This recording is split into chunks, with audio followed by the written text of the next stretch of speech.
We track storms to alert you first. This is KIMT Storm Team 3, weather coverage you can count on.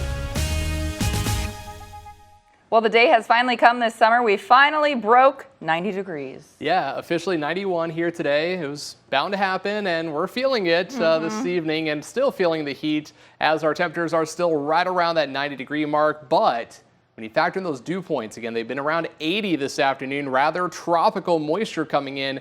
It makes it feel like it's above 100. So we're going to see that continue here for the next few hours. But where we're also tracking is potential for severe weather. We have the heat, we have the humidity, everything's coming together. And we already have severe thunderstorm watches in effect to our north and west, where that area in pink is shown up there. That includes Goodhue County. This goes until 11 p.m.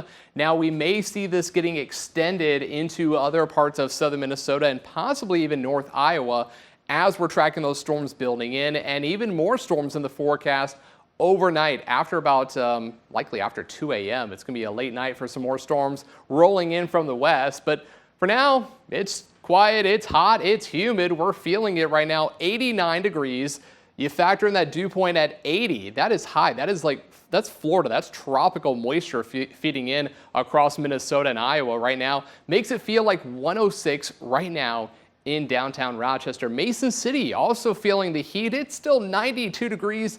Dew points a touch lower, but still high, upper 70s, and that real feel also around 106. So we have everything coming together, and it's the fuel for the storms that we're already tracking here on the radar to our north and west. North and west of Mankato, there's already severe thunderstorm warnings in effect for those orange shaded areas, and then the pink, that is that severe thunderstorm watch. And what we're tracking are these storms slowly drifting towards the east and slightly south of east. That would take them into southern Minnesota over the course of the next few hours. So we're watching this complex of storms here closely, also watching storms developing in parts of Nebraska, and even more storms in western parts of South Dakota.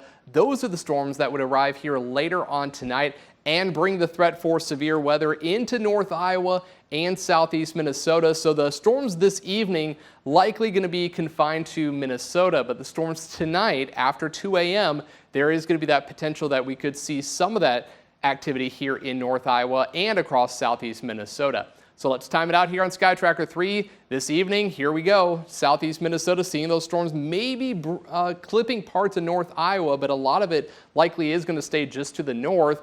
And then tonight, here we are, 4 o'clock in the morning, going to be a late night as we get some storms approaching I-35, including north Iowa and southern Minnesota, moving across the area and kind of falling apart as we go through the later morning hours. And then we could actually see some redeveloping storms by the afternoon, but have to watch that closely.